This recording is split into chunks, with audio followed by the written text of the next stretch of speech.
Merci Alexandre pour cette gentille introduction.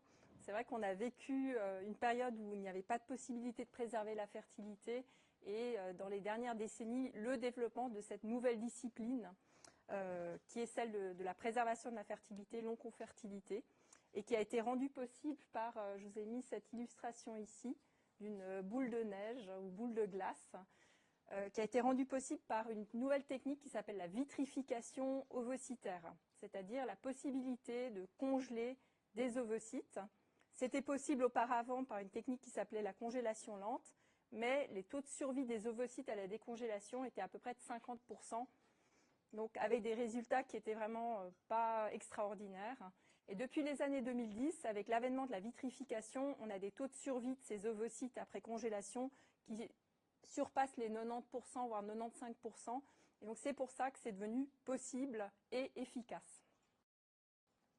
Avec la possibilité d'ouvrir ce champ de la préservation de la fertilité. Donc on va partir dans le cas clinique. Madame M, 35 ans, nullipare. Elle a un diagnostic de cancer du sein. Donc la question qu'on va se poser, si on se la pose, il faut se poser la question de la fertilité. Souvent on est dans l'urgence du traitement oncologique, dans la sidération du diagnostic, et il faut penser à la fertilité de cette femme, parce qu'un jour elle sera guérie et elle voudra peut-être des enfants à ce moment-là. Quel est le risque pour sa fertilité future? Faut-il lui proposer une préservation? Est-ce que c'est pris en charge par l'assurance? Quelles sont les options de préservation en fonction du degré d'urgence? Une fois qu'on a congelé des ovules, quel est le pronostic de ces ovules? C'est bien de congeler, mais est-ce qu'il faut 2 ovules, 5 ovules, 30 ovules? Et quelles sont les alternatives si on n'arrive pas à congeler d'ovules? Donc dans les prochaines 30 à 40 minutes, je vais essayer de répondre à tout ça. Donc ça, c'est le plan de ma présentation dicté par Alexandre. Donc pour qui, par qui, quand, comment et pour quel résultat? Donc j'y répondrai. Donc première chose, c'est la toxicité ovarienne de la chimiothérapie. Donc il y a plusieurs mécanismes par lesquels les chimiothérapies affectent la fonction ovarienne et notamment le stock folliculaire. On peut avoir une fibrose tissulaire, une apoptose des follicules en croissance, des lésions vasculaires. Et il y a aussi cette théorie qu'on appelle la théorie du burn-out folliculaire ou de l'activation folliculaire, où on va avoir une entrée en croissance d'un très grand nombre de follicules primordiaux et qui vont rentrer en croissance en groupe et qui vont donc s'atrésier. Et donc c'est par ce mécanisme-là qu'on pense qu'il y a en grande partie cette perte de follicules. Et pour l'instant, on n'a pas d'agents thérapeutiques qui permettent d'inhiber ce mécanisme.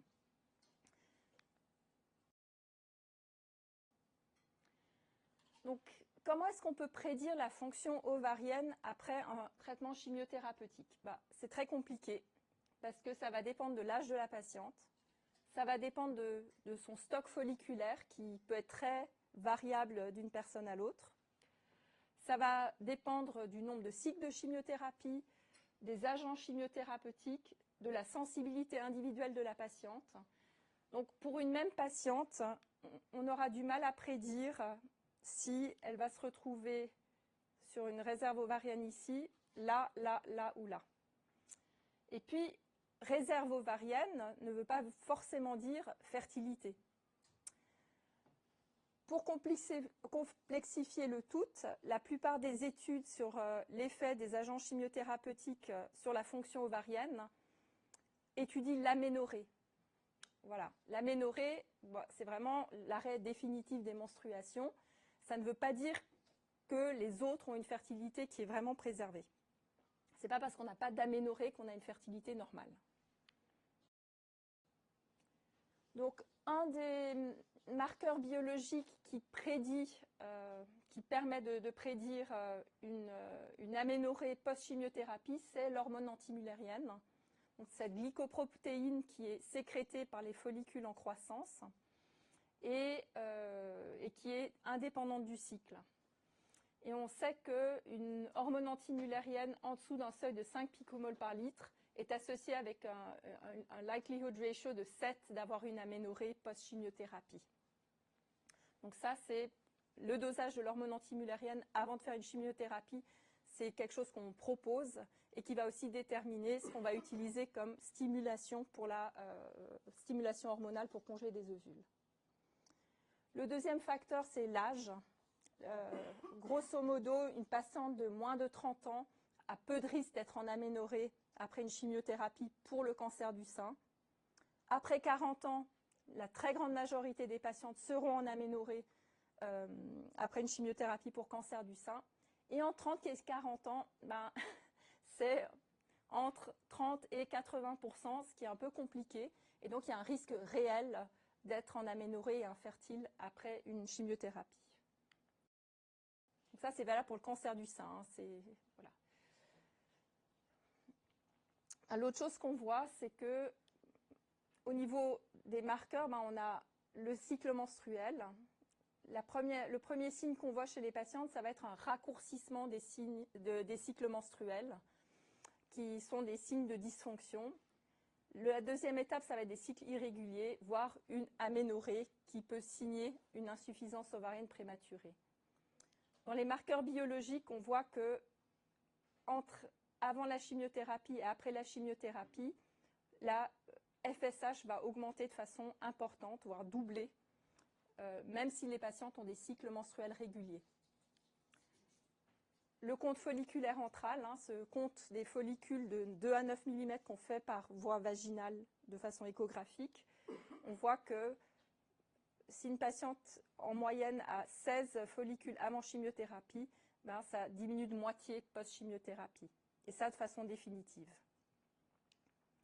Et je vous parlais de l'hormone antimullérienne, donc qui est un marqueur très précis, et on voit qu'elle aussi, on va partir de 6 nanogrammes par millilitre, qui est une valeur tout à fait normale avant chimiothérapie. On va se retrouver à moins de 1 post-chimiothérapie. Et une AMH moins de 1, pour nous, en médecine de la reproduction, c'est une patiente qui va être mauvaise répondeuse en stimulation. Hein, c'est-à-dire que, oui, elle va continuer à avoir des cycles, probablement que les cycles seront plus courts, sous l'effet d'une FSH augmentée et avec un nombre de follicules diminué. Donc voilà, certes, on peut retrouver des cycles, mais pas une fonction ovarienne complètement normale. Puis après, tout dépend à quel âge la patiente va vouloir procréer, parce que tout ça, c'est des marqueurs biologiques qui n'empêchent pas une conception, mais probablement que ça signe qu'elle va quand même se retrouver en insuffisance ovarienne de façon plus précoce que si elle n'avait pas eu de chimiothérapie. Donc, qu'en est-il de la fertilité après un cancer du sein? Donc ça, c'est un abstract de l'ASCO 2024. L'article définitif n'a pas été encore publié. Et c'est un abstract qui était vraiment très intéressant parce que l'objectif, c'était de décrire les résultats de fertilité chez les femmes qui ont eu un désir de grossesse après un diagnostic de cancer du sein. Et c'est une étude prospective multicentrique aux US et au Canada qui a inclus 1200 femmes avec un cancer du sein stade 0 à 3 en 17 et 40 ans, diagnostiquées entre 2006 et 2016. Et ils ont fait un follow-up de plus de 10 ans. Et ils ont inclus les patientes qui avaient un désir de grossesse après leur diagnostic. Alors, ce qui est intéressant, c'est qu'on a 197 femmes qui avaient un désir de grossesse sur 1213 dans ces 11 ans après le diagnostic, ça fait 16%. Moi, je trouve que ce n'est pas beaucoup.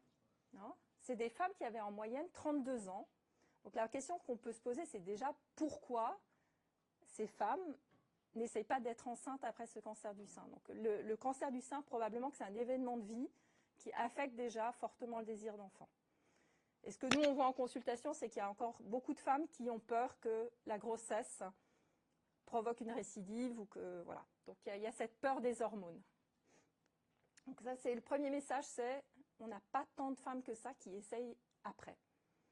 Après, si elles essayent, donc on garde en tête 32 ans d'âge médian, et ben 73% obtiennent une grossesse et 65% ont donné naissance, donc quand même la majorité. Donc parmi ces femmes, il y avait 68% qui avaient eu une chimio, 57% qui avaient eu un traitement hormonal. Et puis, dans cette population, 28% avaient eu recours à une préservation de la fertilité, avec congélation soit d'ovules, soit d'embryons. Et en moyenne, le délai médian entre le diagnostic et la première grossesse était de 48 mois. Et ce qui ressortait de cette étude, c'est que les femmes qui ont eu une préservation de la fertilité et les femmes qui avaient un confort financier plus important étaient plus susceptibles d'accoucher que celles qui n'avaient pas d'argent ou qui n'avaient pas congelé leurs ovules, et que l'âge réduisait les chances de naissance. Voilà. Donc ça, je pense que c'est vraiment une étude intéressante qui nous donne déjà pas mal de messages, c'est-à-dire qu'est-ce qui fait qu'une femme ne veut pas d'enfant après avoir eu un cancer du sein et que c'est important de congeler et que malheureusement, ça dépend encore de la situation économique, en tout cas aux USA et au Canada. Ça, c'est la même équipe. Donc, ils ont repris, c'est un autre abstract, et ils ont repris la même population à quelques patients de près. Donc là, il y a 35% qui avaient eu une préservation de la fertilité. Et donc, ils ont repris ces 200 femmes qui avaient eu un désir de grossesse. Et ils ont regardé, voilà, comment est-ce qu'elles avaient conçu. Est-ce que c'était des conceptions naturelles? Est-ce qu'elles avaient fait de la FIV? Est-ce que c'était de la FIV avec les ovules congelés auparavant? Est-ce qu'elles avaient refait des stimulations après? Voilà, c'est ça qui a été regardé. Donc, en gros, dans ce collectif de femmes, on avait 35% qui avaient congelé des ovules et 33% les ont utilisés. Hein, donc, un tiers. 12% des naissances après cancer étaient issues d'une préservation de la fertilité. Donc ça, je pense, c'est déjà un chiffre qui est important. 67% ont conçu naturellement. Donc, c'est dans un collectif où en moyenne, elles avaient 32 ans. Donc, il ne faut vraiment pas négliger que chez les femmes jeunes, je dirais en 30 et 35 ans, elles ont quand même des bonnes chances de conception spontanée. Et les femmes de plus de 35 ans étaient plus susceptibles d'utiliser leurs ovules de congélation. Puis parmi toutes ces patientes, en moyenne, il y a un tiers qui avait utilisé une PMA, 80% une FIV, puis très peu des inséminations. Et puis après, si elles avaient utilisé la FIV, 38% avaient utilisé des ovules congelés de préservation de la fertilité et à peu près la moitié avait eu une stimulation après. Donc on peut toujours aussi stimuler après pour obtenir des ovules. Et puis 17% des patientes avaient quand même utilisé des ovules de dons d'ovocytes. Donc qu'est-ce qu'on conclut de cette dia? La majorité des femmes ayant une naissance après cancer ont conçu naturellement. Voilà. Et environ un tiers des femmes utilisent les ovules de préservation de la fertilité. Alors, là, on a parlé du Canada et des USA. Qu'est-ce qu'il en est en Suisse? En Suisse, jusqu'à 2019, il n'y avait pas de remboursement des mesures de préservation de la fertilité, point. Voilà. Qu'on ait un cancer ou pas.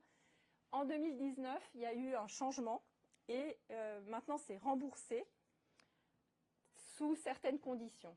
Il faut que la patiente elle soit pubère. Avant la puberté, c'est considéré comme expérimental et toujours pas remboursé. Jusqu'à 40 ans et après 40 ans, c'est plus pris en charge. Et il faut qu'il y ait un risque d'aménorrhée ou d'azospermie chez l'homme de plus de 20%. Hein, donc par exemple, et ça pour le cancer du sein, à moins de 30 ans, le risque d'aménorrhée, il est de moins de 20%. Donc, ce n'est pas pris en charge pour les patientes de moins de 30 ans. C'est pris en charge pour les patientes entre 30 et 40 ans. Voilà. Et l'autre chose, c'est qu'il faut qu'il y ait une approche thérapeutique curative. C'est-à-dire que là, on a eu plusieurs demandes de patientes métastatiques. C'est pas pris en charge et puis voilà, c'est des situations extrêmes où il faut vraiment une concertation multidisciplinaire, etc. Faut que la grossesse ultérieure soit compatible avec la maladie et le traitement. Et il ne faut pas que ce soit à risque pour la patiente. Ou, voilà. Donc qu'est-ce qui est pris en charge? Ils nous font une sorte de forfait qui comprend 1 ou 2 stimulations. Hein, c'est-à-dire que le forfait, si on fait 2 stimulations, ce sera couvert au même titre qu'une stimulation. Et il couvre les 5 premières années de congélation des ovules. Et ensuite, il faut prouver que la patiente elle a toujours un risque. Et dans ces cas-là, il rembourse 5 ans supplémentaires de congélation. Par contre, la réutilisation des ovules, c'est-à-dire le fait de décongeler les ovules, de les féconder, de développer les embryons et de replacer les embryons dans l'utérus, ça, ce n'est pas à la charge de l'assurance maladie. Voilà. Donc c'est déjà une grande victoire, mais c'est une victoire partielle. Voilà. Alors ça, c'est les statistiques de l'OFSP. Donc depuis 2019, on voit qu'il y a une progression légère, hein, donc, des cas de préservation de la fertilité. Un, c'est pour raison médicale. Hein, la plupart du temps, c'est des cancers du sein. 2, c'est le tissu ovarien, donc je vous parlerai après. On voit qu'il n'y a pas vraiment d'augmentation. Et puis après, ce qu'on voit, c'est qu'il y a une explosion des préservations pour d'autres raisons, c'est-à-dire la plupart du temps pour les raisons personnelles. Donc voilà, je pense qu'il y a un impact du remboursement qui est modéré sur le nombre de cas, parce qu'avant, on faisait tout autant de préservation de la fertilité, on trouvait tout simplement des solutions pour, notamment avec la Ligue contre le cancer, pour la prise en charge. Alors, par à qui est-ce qu'on doit adresser les patientes pour une préservation? Donc il faut être médecin spécialiste en médecine de la reproduction pour pouvoir effectuer ces traitements. Donc il y a plusieurs centres à Genève, il y a les HUG, Fertige Genève, Baby Impulse. Il faut avoir un laboratoire de PMA pour la partie biologique. Et puis pour que ce soit couvert par les assurances, les procédures doivent être effectuées dans des centres multidisciplinaires qui participent à des programmes de contrôle qualité. Voilà. Puis il y a une obligation de formation pour les médecins, de minimum 8 heures par an de préservation de la fertilité. Voilà. Et puis, je pense que ce qui est très important, c'est que si vous établissez un réseau avec des médecins de la reproduction pour recevoir vos patients qui ont un cancer du sein, c'est une urgence médicale. Hein, c'est-à-dire que le médecin de la reproduction, il doit prendre votre appel et recevoir la patiente dans les 48 à 72 heures. Voilà. Et puis, c'est des consultations qui sont extrêmement lourdes, chronophages. Pourquoi? Parce que la patiente, elle est préoccupée par sa chimiothérapie, par son cancer, partout. Puis en général, c'est très compliqué de discuter de fertilité à ce moment-là. L'autre chose, c'est que je pense que c'est important de garder une concertation multidisciplinaire, de travailler avec les tumeur boards. Et on a aussi une structure qui fonctionne très bien, qui s'appelle le réseau Roman Cancer et Fertilité, où on fait des résumés de cas et on partage les résumés pour avis entre collègues. Ça fait maintenant plus de 20 ans que ça dure, je crois, ce réseau. Mais ça permet vraiment un partage d'expérience et un partage de décisions. Puis l'autre chose, c'est parfois, quand on voit les patientes, on doit urgemment aussi débuter les traitements. Et les traitements, on va les démarrer indépendamment du cycle menstruel. Et parfois, on voit les patientes qui on démarre le traitement tout de suite. Voilà, donc je pense, voilà. Et je pense que si vous travaillez avec un spécialiste de la reproduction, il doit s'engager à voir les patientes rapidement, à envoyer pour concertation multidisciplinaire et à initier les traitements dans des brefs délais. Voilà, je pense que ça, c'est le message clé. Alors, quand est-ce qu'on fait ces traitements? Donc, les questions que nous, on se pose avant d'initier un traitement de préservation de la fertilité, c'est quelle est la probabilité de la chimiothérapie? Puis parfois, on n'a pas la réponse. Et dans certains cas, on va congeler. Mais parfois, il n'y a pas de chimiothérapie après, puis tant mieux pour la patiente, mais ça pose un problème après à l'assurance. Donc, on va envoyer un courrier en mettant la probabilité de chimiothérapie, puis voilà. Ensuite, est-ce que ça va être une chimio néoadjuvante ou adjuvante? Quel est le délai avant la chimiothérapie? En sachant que nous, on a besoin d'à peu près 2 semaines. Et si c'est une chimiothérapie adjuvante, quel délai entre la chirurgie et la chimiothérapie? Alors pourquoi est-ce que tout ça c'est important? Parce que la plupart des patientes qu'on a, elles vont être plutôt de fin de la trentaine, avec des réserves ovariennes qui vont être abaissées. Et idéalement, dans un monde idéal, il faudrait faire 2 stimulations pour cumuler des ovocytes sur 2 stimulations, pour avoir suffisamment d'ovocytes, pour avoir une vraie préservation. Donc on n'a pas besoin de... Ouais, idéalement, on aurait besoin d'1 mois. Ce qui n'est pas toujours possible. Donc c'est pour ça que je vous ai mis ici un petit peu les différentes séquences possibles. Donc là, par exemple, on va avoir une chimiothérapie néoadjuvante. Et puis, idéalement, on va essayer de mettre 1 ou 2 cycles de préservation avant. La plupart du temps, en Suisse, la chimiothérapie, elle intervient pas 1 mois après, mais beaucoup plus tôt. Donc, on a le temps de faire 1 cycle. Quand on a la séquence chirurgie, chimiothérapie adjuvante, souvent, on a quand même quelques semaines entre la chirurgie et la chimiothérapie.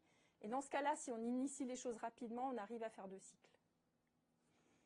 Voilà. Là, c'est aussi une autre séquence. Parfois, on a un peu de temps avant la chirurgie. Et puis, ensuite, on fait un 2e cycle avant la chimiothérapie. Voilà. Donc, c'est un petit peu... Donc, on essaye de caler 2 cycles. Et ça, je pense que de nos jours, c'est quelque chose qu'on essaye de faire. Après, ce qui va être important, c'est de nous référer les patientes très tôt. Pourquoi? Parce que ce qui nous arrive régulièrement, c'est qu'on nous appelle, ah, on vous la réfère, puis la chimio, elle est planifiée dans 1 semaine. Et oui, mais moi, j'ai besoin de 2 semaines minimum. Donc, ça devient compliqué. Puis après, on rentre dans des négociations de décaler les chimiothérapies, ce qui n'est pas toujours... Voilà. Donc, l'idée, c'est de préserver, mais de ne pas mettre la patiente à risque du point de vue de son traitement oncologique. Alors, ça, c'est un petit peu le schéma. C'est, voilà, une fois qu'on a l'indication à la chimiothérapie, est-ce que la chimiothérapie... On va y arriver. Est-ce que ça... Ah non, c'est ça. Est-ce que la chimiothérapie est urgente? Oui. Et si on n'a pas, ou s'il y a une contre-indication à la stimulation hormonale, dans ce cas-là, on n'a pas le temps de faire une stimulation pour congeler les ovules. Et dans ce cas-là, l'alternative qui existe, c'est de congeler du tissu ovarien qu'on va obtenir par laparoscopie. Et ça, c'est une technique qui est aussi remboursée par l'assurance maladie. Néanmoins, elle nécessite une laparoscopie, prélèvement de corticale ovarienne, qui va être congelée pour une possible future réimplantation. Et ça, on estime que la patiente, elle doit avoir moins de 35 ans. Après 35 ans, c'est une technique qui n'est pas efficace, parce qu'une fois qu'on va prélever le cortex ovarien, le congeler, à la décongélation, souvent, il y a ce phénomène d'activation folliculaire qui va avoir lieu avec une perte de la majorité des ovocytes.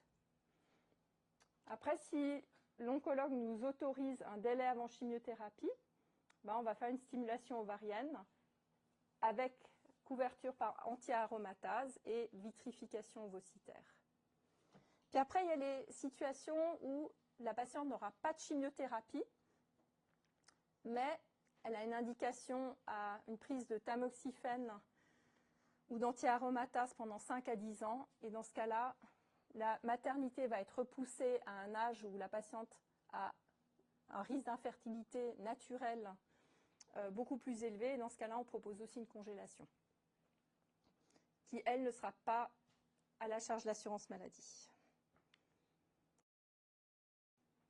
Voilà. Donc ça, je vous parlais des techniques de préservation. Donc les techniques qui sont considérées comme non expérimentales, c'est la congélation d'ovules après stimulation et la congélation de tissu ovarien n'est plus considérée comme expérimentale.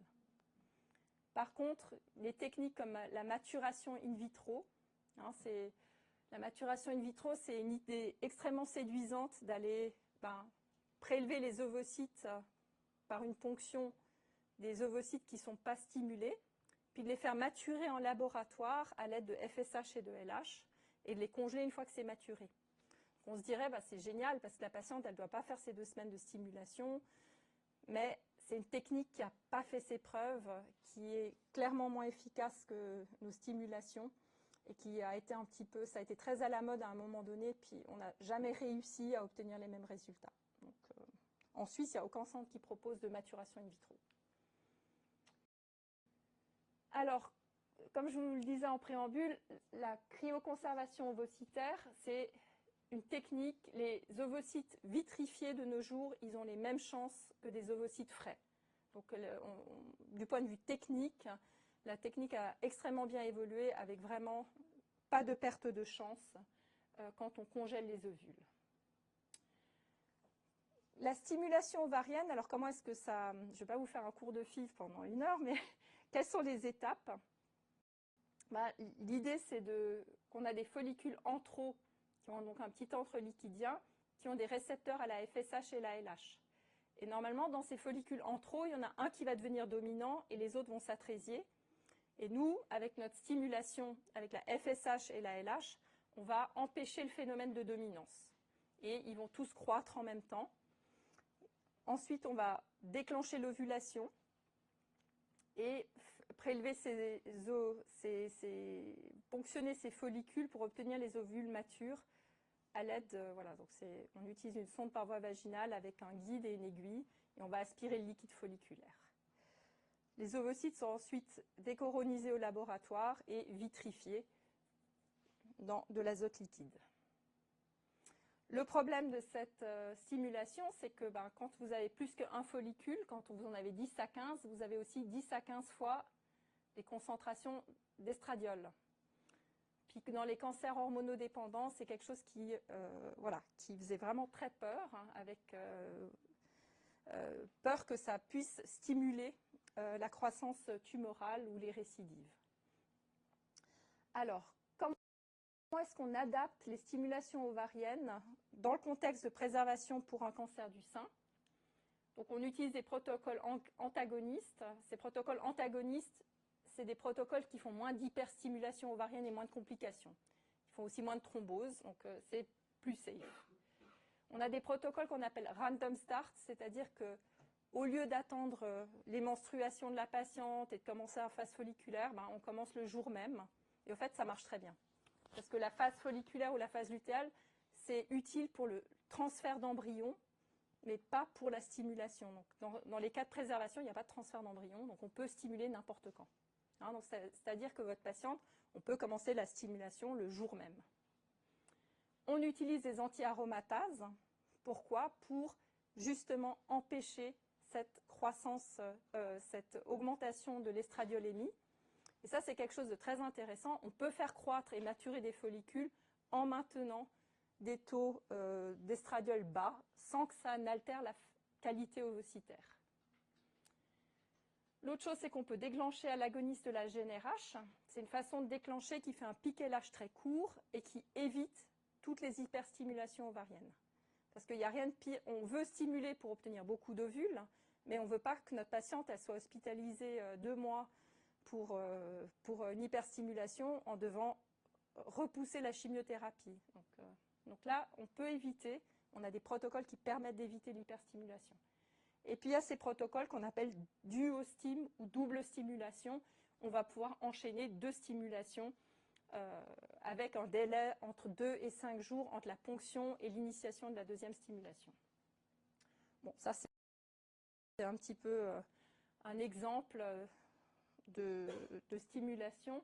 Donc, vous voyez ici, c'est la gonadotrophine pour stimuler, l'antagoniste qui empêche l'ovulation prématurée, et la patiente, elle reçoit 2 comprimés de Femara. Et on voit que grâce à ces comprimés de Femara, on a une réponse multifolliculaire. Donc là, on a 1, 2, 3, 4, 5, 6, 7, 8. On devrait avoir des taux d'estradiol à peu près 3000. Et on voit qu'avec le Femara, on reste à des taux d'estradiol d'environ 500 nanogrammes par millilitre, ce qui correspond aux valeurs du pic ovulatoire dans un cycle normal d'une femme. Okay. Donc on arrive à stimuler sans augmenter l'estradiol. Là, c'est les protocoles duo-stim. Donc là, on voit qu'on stimule, on déclenche l'ovulation, on fait la ponction, et 2 à 5 jours plus tard, on restimule et on refait la même chose. Et ça veut dire que dans un délai de moins de 1 mois, on arrive à faire 2 stimulations. Ça, c'est l'exemple d'une patiente. Première stimulation, vous voyez 4 ovules, c'est pas beaucoup. On a décidé d'en faire une deuxième. Deuxième stimulation, 6 ovules. 10 ovules au total. sur une durée de 1 mois.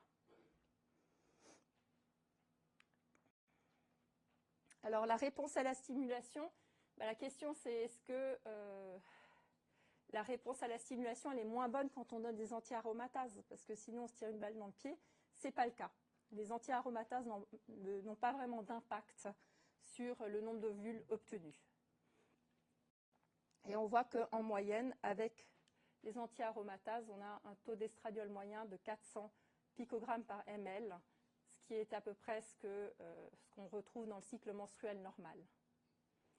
Et puis ça, c'est l'étude d'Azim de 2008, c'est une des premières, qui montrait qu'il n'y avait pas plus de récidives chez les femmes qu'on stimulait avec des anti-aromatases versus chez des femmes qu'on ne stimulait pas. Hein, parce que ça, c'était la très grande crainte au début, dans les années 2008 à 2010, c'était qu'on nous disait « mais vous êtes fous, avec votre stimulation, vous allez provoquer des récidives, c'est des cancers hormonodépendants. » Donc voilà, il n'y avait pas plus de récidives. Et là, il y a quand même un certain nombre d'études, ça c'est de 2017, hein, qui montraient qu'avec le létrozole, il n'y avait pas de surrisque de récidive chez les femmes qui faisaient une préservation de la fertilité. Après, une fois que la préservation de la fertilité après chirurgie se soit bien établie, on a commencé à se poser la question de quid des femmes qui ont une chimiothérapie néoadjuvante. Et puis tu me corrigeras Alexandre, mais il y a toujours plus de femmes qui ont des chimiothérapies néoadjuvantes. Et au début, dans les années 2010, c'était un tabou total, c'était complètement interdit. Et puis on n'a toujours pas beaucoup de données, hein, il y a au total 3 études, mais qui montrent que la première chose que montrent les articles, c'est qu'il n'y a pas de retard à l'initiation de la chimiothérapie néoadjuvante. Hein, donc là, on a l'étude de Le Tourneau, de Chien et de Greer qui montre que il y a 2 études qui montrent qu'il n'y a pas un délai supplémentaire quand on fait une préservation de la fertilité. Il y a une étude qui montre qu'il y a une dizaine de jours de plus. Donc je vous montre celle de Le Tourneau. Je pense qu'elle est intéressante parce qu'on voit que entre le diagnostic de cancer et la chimio, chez eux, il y a quand même 38 jours. C'est quand même long, puisqu'on m'a dit que ici c'est plutôt des délais beaucoup plus courts. Donc est-ce qu'on peut vraiment comparer? Voilà. Et ce qu'il montrait ici, c'était, je vais y arriver, quand le cancer et le fait d'adresser la patiente à un spécialiste de préservation de la fertilité, il y avait en moyenne 10 jours, 9 à 10 jours, ce qui est long. Donc ça, je pense, c'est vraiment le temps qu'on peut raccourcir. Entre la première consultation en médecine de la reproduction et entre le premier contact et la première consultation, c'est 3 jours et demi. Et après, entre la consultation et le début de la stimulation, c'est 4 jours.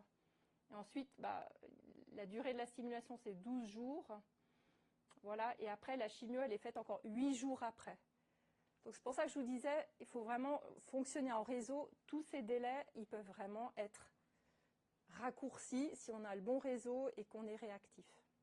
Hein, parce que je ne pense pas qu'ici, les délais entre le diagnostic et la chimio soient de 38 jours. Donc nous, on est obligé de travailler avec vraiment en moyenne 12-13 jours et pas plus.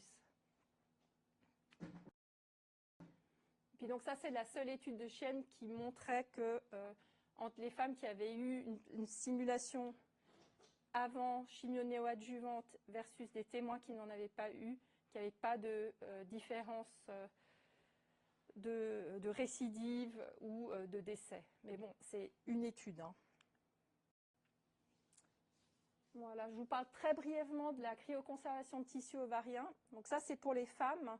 Donc je vous disais, moins de 35 ans qui vont avoir une chimiothérapie et on n'a pas le temps. Donc voilà, si vous avez l'oncologue qui vous appelle en disant on va commencer la chimiothérapie néoadjuvante dans 5 jours, elle a 34 ans, elle n'a pas une réserve extraordinaire, elle veut vraiment faire quelque chose, on va lui faire une laparoscopie, on va prélever du cortex ovarien et ce cortex il va être fragmenté en petits morceaux qui vont ensuite être congelés. En général, on ne prend pas un ovaire entier, parce que comme on a vu, ces femmes, elles ont quand même des chances de grossesse qui sont bonnes spontanément, donc on ne veut pas leur amputer la moitié de leur capital folliculaire. Donc on va prendre un petit strip de corticale ovarienne. Et ensuite, si la patiente elle est en aménorrhée, quand elle revient 5-6 ans plus tard, on peut regreffer ces fragments de corticale soit sur l'ovaire, soit dans une fenêtre péritonéale. Et de façon très intéressante, que ce soit sur l'ovaire ou sur la fenêtre péritonéale, la plupart des grossesses obtenues avec le tissu ovarien, c'est des grossesses spontanées et pas des grossesses de FIV. En fait, il n'y a pas besoin d'avoir un ovaire pour... Ouais, avec des chances de conception qui sont de 57% et de naissance vivante de 37%. Voilà. Et puis ça a aussi comme effet de restaurer la fonction endocrine pendant quelques années. Donc il faut aussi faire attention à ça chez des patients qui parfois étaient en aménorrhée et qui se retrouvent à avoir de nouveau des oestrogènes. Voilà. Donc après, on fait très peu de conservation de cortex ovarien, surtout dans les cas de cancer du sein. C'est vraiment quand on n'a pas le temps de stimuler. Donc, et on peut aussi combiner les techniques. Hein. En théorie, on peut aussi faire un prélèvement de cortex ovarien et stimuler droit derrière. Donc, on peut faire les deux techniques. Donc, pour quel résultat? Donc, on parle toujours de la pyramide inversée de la préservation. Donc, les ovules vitrifiés, tout dépend. La survie à la dévitrification, c'est entre 85 et 95%. Chez les femmes qui ont eu un cancer du sein, probablement qu'il y a un effet systémique tumoral qui fait qu'elles ont des chances de dévitrification qui sont un petit peu plus basses que la population générale. Donc, on perd déjà quelques ovules à la décongélation. La fécondation, c'est 70% des cas. Ensuite, une fois que l'ovule est fécondé, on les met en culture pendant 5 jours jusqu'au stade blastocyste. Et le taux de blastoformation moyen chez tout le monde, c'est 50%. Voilà, donc vous voyez que c'est vraiment une pyramide inversée. Et après, est-ce que c'est des embryons normaux euploïdes avec 46 chromosomes ou des embryons aneuploïdes? Ça va fortement dépendre de l'âge de la patiente. Hein, on estime qu'à moins de 35 ans, 57% des ovules vont être euploïdes. Voilà. Et après, les chances d'implantation et de naissance vivante dépendent de l'euploïdie de l'embryon. Donc ça, je vous ai mis un peu la décroissance de l'euploïdie en fonction de l'âge. Donc vous voyez qu'à partir de 40 ans, ça diminue quand même très fortement. Et puis à 45 ans, on a 0% d'ovocytes euploïdes. C'est pour ça qu'en général, la FIV, on ne fait plus de fécondation in vitro après 43 ans. Et idem pour la préservation de la fertilité. Voilà, c'est des techniques qui ne sont pas efficaces chez les femmes qui ont plus que 40, 41, 42 ans. Mais ça, c'est un petit tableau qu'on utilise pour faire des pronostics. C'est-à-dire, une patiente qui a 10 ovules matures congelés, si elle a moins de 35 ans, ces 10 ovules matures lui donneront une probabilité de naissance vivante de 69%. Voilà. Si cette même patiente, elle congèle à 39 ans, ses chances seront de 39%. Et donc, voilà. Donc, vous voyez que pour obtenir les mêmes chances de grossesse qu'à moins de 35 ans, une femme de 39 ans, elle va devoir congeler 25 ovules pour espérer avoir 2/3 de chances de naissance vivante. C'est pour ça que je vous disais que congeler, c'est bien. Congeler 2 fois, c'est mieux parce qu'on a besoin de beaucoup d'ovules, surtout chez les femmes fin de la trentaine. Puis après, il y a toujours cette possibilité de stimuler la patiente à sa chimiothérapie, elle revient avec une infertilité plusieurs années après. On peut toujours faire de la FIV à ce moment-là. Néanmoins, cette FIV, elle va être nettement moins efficace parce que la réserve ovarienne aura été très altérée par la chimiothérapie. Et donc, on voit que quand on fait de la FIV après une chimiothérapie chez des femmes qui ont eu un cancer du sein, on annule 5 fois plus et les chances de grossesse et de naissance vivante sont quand même très réduites par rapport à une femme qui n'a pas eu de chimiothérapie. Dernier point, une option dont on parle à toutes les consultations, c'est que même si on ne peut pas congeler et que la patiente elle se retrouve en aménorrhée après, il y a toujours la possibilité de faire du don d'ovocytes qui marche extrêmement bien. C'est des chances de naissance vivante de 60%. Donc il y a toujours un espoir, même quand on n'a pas le temps de faire une congélation.